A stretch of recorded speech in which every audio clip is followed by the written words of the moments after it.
Hello, welcome to The Collision. I'm Daniel Blackaby, and I'm standing outside my local movie theater to talk about one of the questions I get asked probably more than any other question about Christ and culture, and that's simply, can Christians watch R-rated movies? And I think in a larger sense, this touches on the wider question of how should Christians make wise entertainment choices when there seems to be so much garbage and filth coming out of Hollywood. I think it's an important question for us to think about, so let's talk about it.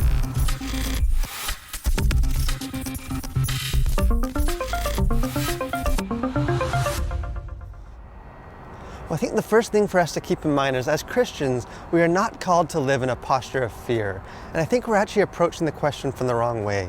I think the better question, rather than can this be harmful, is this harmful, the more valuable question is, can this be beneficial? And I think it's important to note that the Bible, when God inspired His holy word as revelation of Himself, He did so primarily through the medium of story. Stories have a powerful and important way of communicating truth to us in a way that few things can. I think when it comes to movies, we can't let the fear of a sunburn keep us from enjoying all that the beach has to offer. The second guideline for Christians to keep in mind as we engage with movies is that we need to go beneath the surface. I think one of the problems with kind of drawing our line at a single rating, such as rated R, is that it assumes that anything beneath this rating is beneficial or at least harmless, which isn't the case. A movie rating system, such as rated R, PG-13, primarily judges the content. It's asking the questions, is there profanity, is there violence, is there nudity or sexuality? And although we need to be aware of these things, that's not the only kind of dangerous content that movies can push out. And a lot of movies are really propaganda for dangerous kind of secular ideologies and worldview philosophies. And we, as Christians, we need to be aware of these just as much as we do of the content.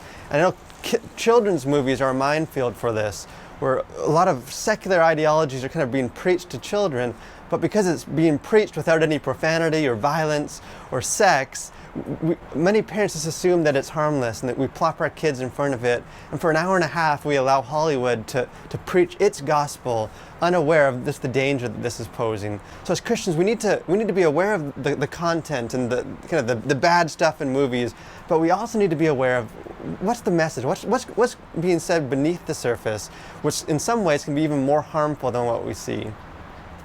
So as Christians, if we're to assume that not everything beneath an R rating is necessarily harmless or indifferent, we also need to keep in mind that not everything that's R-rated is necessarily harmful or dangerous. I think case in point of this is that the most successful R-rated movie of all time is actually Mel Gibson's The Passion of the Christ, which churches flock to go see in the theaters, and which very few of us would say this is a harmful movie for us to experience. And even just to think of the Bible itself, if you were just to take the content of the Bible, which is filled with violence and sex and all sorts of things in it, kind of mature topics, the Bible itself certainly warrants a hard R rating. Which begs the question, why, if God is going to reveal His perfect word to us, why would He put all that stuff in there? Why would He give us a book that is so mature, that does deal with so many R-rated material? And I think that the answer to that is that this material isn't always harmful. And I think sometimes the shockingness of the Bible is intentional, as God's getting our attention. He's speaking the truth on these kind of more mature and serious topics. And He's making us feel a certain way. And movies can work in the same way. There's some a horror slasher movie that just sort of glorifies violence. And I think it's hard to justify as a Christian experiencing that for 2 hours. But on the other hand, you have a movie like Schindler's List, which has violence, which has very serious kind of R-rated content. Yet I don't think a movie like that is necessarily harmful. I think to deal with the subject matter, even like the Holocaust in a G-rated or PG movie, it's almost it's not taking the event seriously enough as it should. And I don't think it would make us feel the horror of the situation, the horror of that reality, nearly as much as to see it in all its sort of R-rated spectacle. So we return to the question, should Christians watch R-rated movies? I think the answer is, it depends on the movie and it depends on the Christian. I think there are R-rated movies that Christians can see, and I think even should see, and there are many that Christians should stay away from. But that's there are also PG movies that I think Christians should see, and PG movies that Christians should stay away with. The point is not to be less cautious or concerned or to kind of be indifferent to cinema. I think that the point is that we need to be much more cautious and aware of movies than just drawing a simple line at R-rated or PG-13. We need to be a lot more aware. And I think there's three tips I can leave you with as far as how should we approach it. I think the first one is do your homework. Don't leave that up to a rating system to decide for you whether it's harmful or dangerous or beneficial. Research the film, read some reviews, look into it a little more and make up your own decision. The second thing is to develop accountability.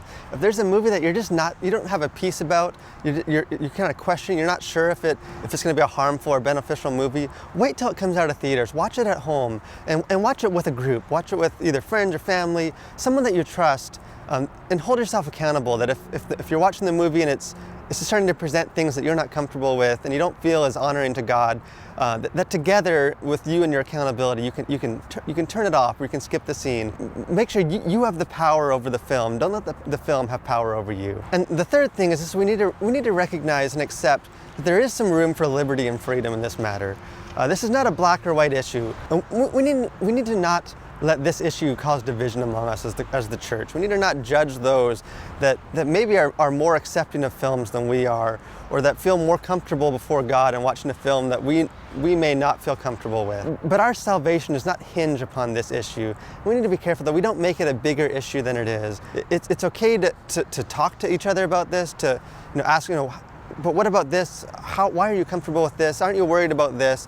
These are conversations we should have, but we just need to be careful that we're not kind of judging someone's salvation just on the basis of a 2-hour movie that they chose to see that we didn't necessarily see. I want to thank you for watching, and I'd love to hear from you. If you have a different perspective, if you have anything to add, any kind of insights on this issue, please jump into the comments section and let us know, and I'd love to talk about it with you. And if you haven't done so yet, I encourage you, please subscribe to our channel to keep up with all of our video content. Thank you for watching, and I hope you'll continue to collide with your world for Christ.